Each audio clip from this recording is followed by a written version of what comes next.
یہاں تک کہ روایتوں میں فرمایا گیا جب کوئی بندہ اللہ کے مقدس کلام کی تلاوت کرتا ہے اور سننے والا خاموش رہ کر اس کی تلاوت کو سماعت کرتا ہے تو کلام مجید کا اللہ کی کتاب کی آیت کا مفہوم ہے سنانے والے اور سننے والے دونوں کی مغفرت کر دی جاتی ہے۔ چاہے قاری صاحب حافظ صاحب جتنی آیتیں پڑھے مگر ان کو ادب و احترام کے ساتھ کوئی بندہ سنے تو سنانے والے کی بھی اور سننے والے کی بھی مغفرت و بخشش کر دی جاتی ہے۔ اللہ ہمیں توفیق عطا فرمائے کہ ہم سب ادب و احترام کے ساتھ قرآن شریف کو سننے والے بنے۔ تو آئیے نعت رسول محمد صلی اللہ علیہ وسلم کو دہرانے کے لیے ہمارے مدرسے کے طالب علم محمد فیضان نوری وہ آئیں گے نعت مصطفیٰ صلی اللہ علیہ وسلم کو آپ کے سامنے گنگنائیں۔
اور یوں تو سب کی کا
اصلاح بھی ہونی چاہیے.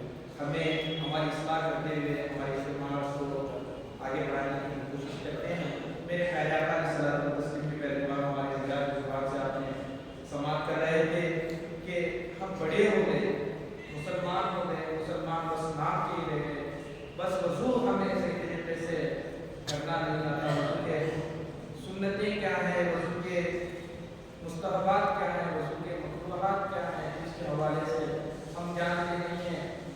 ایک دو چار مہینوں سے ہم یہ کوشش کر رہے ہیں کہ پہلے وضو کے فضائل آپ کو بتائیں, اس کے بعد وضو کی سنتیں ہوئی, وضو کے مکروہات ہوئے, آپ انشاءاللہ تعالی وضو کے مستحبات آپ سننے کی کوشش کریں گے.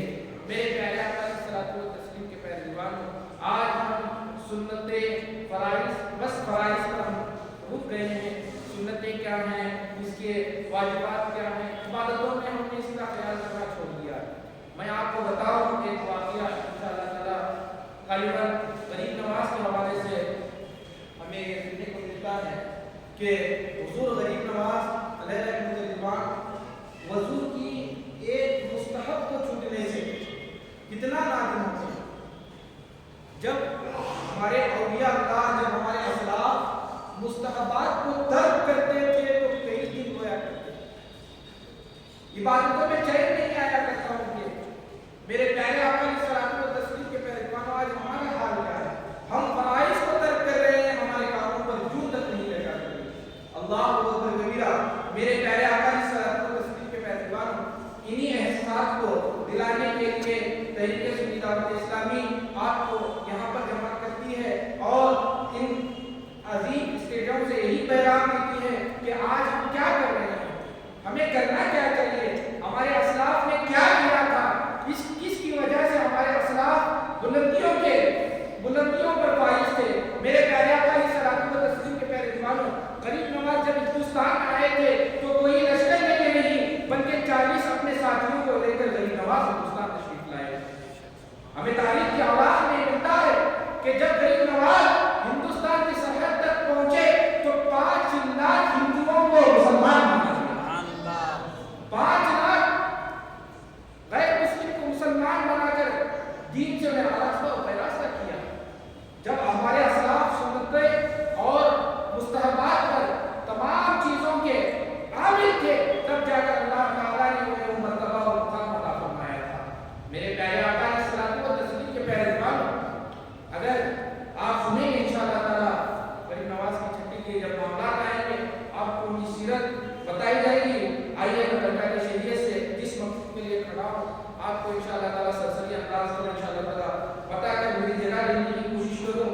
وضو کے مستحبات کیا کیا ہیں, وضو میں جو چیزیں مستحب ہیں ان کی تعداد بہت ہے. ان میں سے چند کا ذکر کیا جاتا ہے. جو اعضاء جڑے ہیں, مثلا 2 ہاتھ 2 پاؤں, تو ان میں دہنے سے دھونے کی ابتدا کریں, مگر دونوں رخسار جو ہاتھ ہمارے جڑے ہیں, جسم سے جڑے ہیں کہ نہیں جڑے, اسے دھونا, اور بعد میں اسے پیر کو دھونا, یہ مستحب ہے. اور 2 رخسار ہیں, جسے ہمیں کیا بولتے ہیں عام زبان میں کلے بولتے ہیں, کیا بولتے ہیں, اسے رخسار کہا جاتا ہے. 2 رخسار اور کانوں کا مسا, جو کان کے اندر ہم مسا کرتے ہیں, یہ مسا کرنا کیا ہے, مستحب ہے. کانوں کا جو خلاف ہم کرتے ہیں یہ کیا ہے, مستحب ہے. یہ دونوں کانوں کا, اور یہ دونوں کانوں کا مسا اور 2 رخسار, جو رخسار ہیں رخسار کو ایک ہی مرتبہ دھونا. چہرے کو کیا ہے دھونا, کیا ہے ایک ہی مرتبہ, ایک ہی ٹائم ایک ہی مرتبہ سمجھ لیں گے تو آپ پھر سنت کو ترک کر دیں گے. 3 مرتبہ دھونا کیا ہے, یہ سنت بتایا گیا ہے, سنت کے حوالے سے آپ کو بتایا گیا تھا. یہ کیا ہے, ایک ہی سمے میں ایک ہی ٹائم دھونا کیا ہے. پھر ایسا ایک مرتبہ کر لا تو ایسا پورا چہرہ دھونا کیا ہے, سنت ہے. اور یہ فرض میں بتایا گیا, جہاں سے بات ہوتی ہے وہاں سے لے تو انگلی کے نیچے تک, اور ایک کان کی لوٹی سے ایک کان کی لوٹی تک دھونا کیا ہے, وضو میں فرض ہے. میرے پیارے آقا علیہ الصلوۃ والتسلیم کے پیروکاروں, ایسا ایک ہی مرتبہ دھونا. اور یہ جب ہم ہاتھ دھوتے ہیں تو الگ الگ دھوتے ہیں, دھوتے ہیں کہ نہیں دھوتے, یہ الگ الگ دھوتے ہیں. اور یہ چہرہ کیا ہے, ایک ہی ٹائم, اور کانوں کا